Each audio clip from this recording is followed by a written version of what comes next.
Jerome-Alexander with Magellan College Counseling. We have a team of 12 independent educational consultants, and we help students all over the country with their college search and application process. I'm personally based in the Los Angeles area, and we actually have 8 counselors here, plus 1 in San Diego. And so we do work with a lot of students in California. And one of the things we hear a lot is parents will say to us, we really want to stay in California. And they have many reasons for it. And I want to talk to you about those reasons today, but I want to talk to you about why it's a really good idea to go a little bit beyond what you might be thinking as far as your college search, so your child's college search. It's kind of a conundrum, and in reality, it's actually just a math problem. So I want you to kind of run through some options with me and some numbers with me. That's what I want to impart to you today. There's 500,000 high school students who graduate in California every year. So keep that number in your head, 500,000. Where do they all go? Well, we have a lot of choices. We have a lot of choices. We have 23 Cal State campuses. We have 9 University of California campuses, undergraduate campuses. Of course, we have the super selective ones that you know about. We have Stanford. There's 1,750 freshmen on that campus. We have Caltech. There's 225 freshmen on that campus.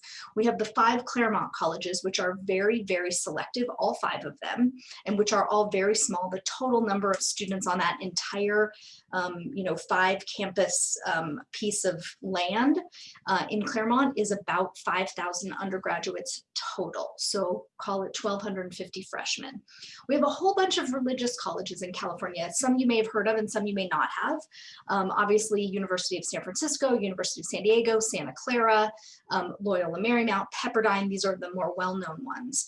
St. Mary's College of California is up in Moraga. It's up in the hills of Oakland. It's beautiful. But most of these are on the small to medium side. We have a handful of other private schools, but we don't have like thousands. So the ones you know about are Occidental, Mills, University of the Pacific, Chapman, University of Redlands. We do have a good number of art schools in California. And then we have community colleges. We have 2 million students at 116 California community college campuses.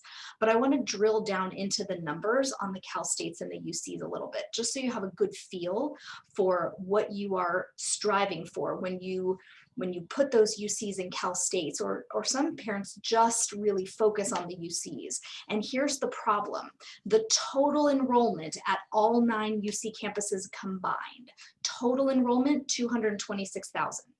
80% are from the state of California, so that knocks it down to 183,000 students. So a quarter of that, the freshman class, is about 46,000 students. That's it. So 500,000 graduating high school seniors, but only 46,000 of them fit into the University of California system, right? This is problem 1. The Cal State system is obviously significantly bigger, but still only about a little over 100,000 first-year students across the entire 23 campus system. So if you add those 2 numbers up, we're looking at 150, 160,000 students in the entire UC and Cal State system. That's the problem. 500,000 seniors graduating and only 150, 160,000 fit into the UC and Cal State system. So people kind of have it in their head. They think it's cheaper to stay in state.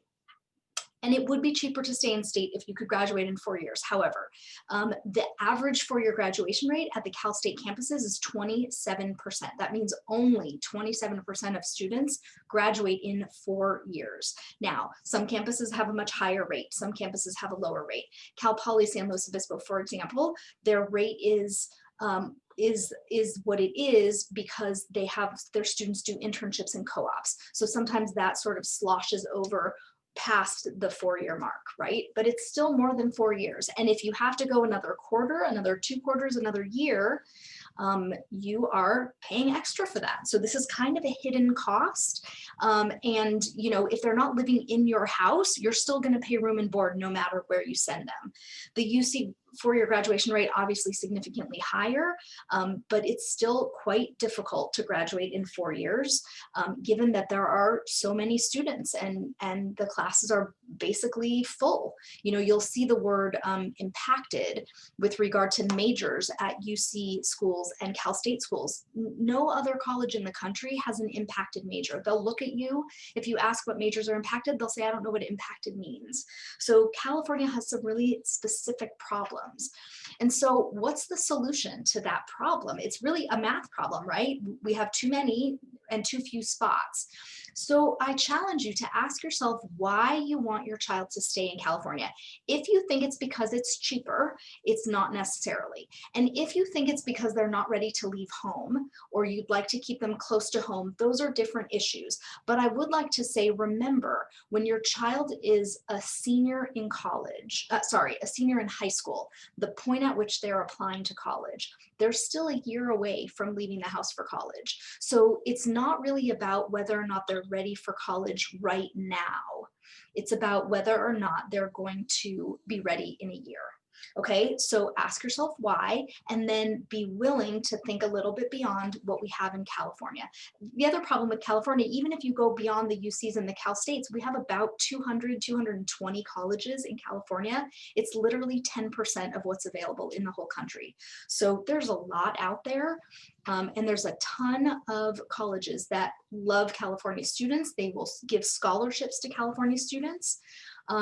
So these are some stats about who uses independent counselors. I put this up because the numbers are kind of scary.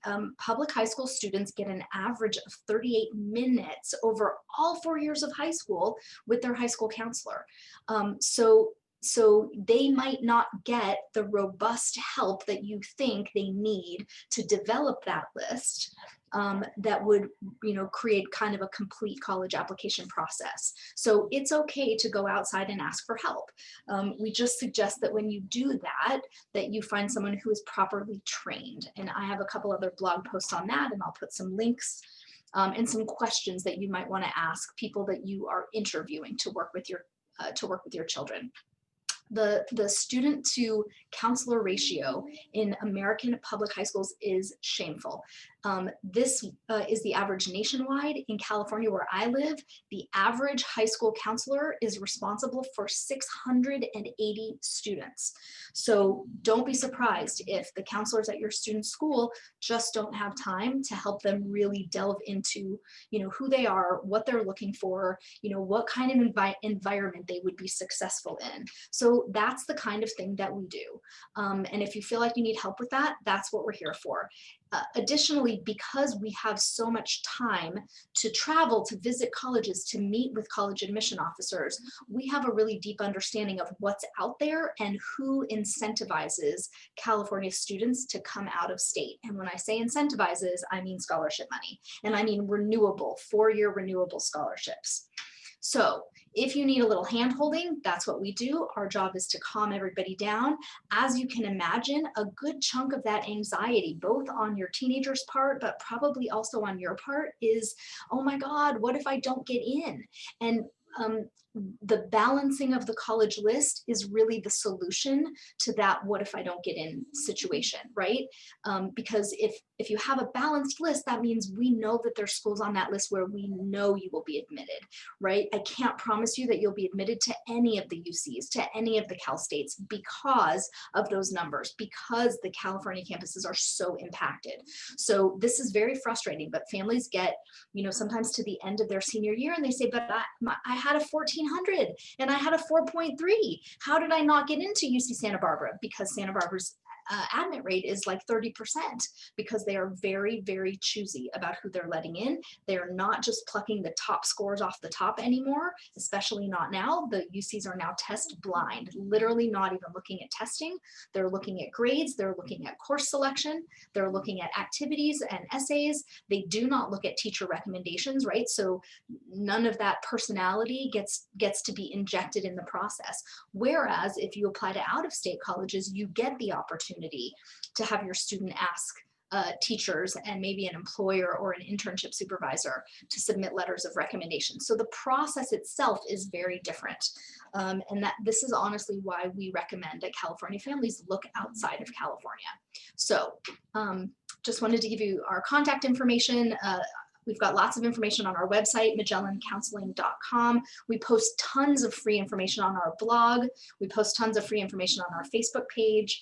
I'm going to stop so you can see all of me. Thanks for listening. We know this is frustrating. We know that it's frustrating, and we know you want the best for your child. Our challenge to you is don't assume that the in-state public university system is the only best opportunity for your child to get a great education. For many students, the very large system may not even be a good fit to begin with. So kind of go outside the box of what you have been thinking as far as your college search, especially if you're a California family. And if you need help, feel free to reach out. Hope this is helpful.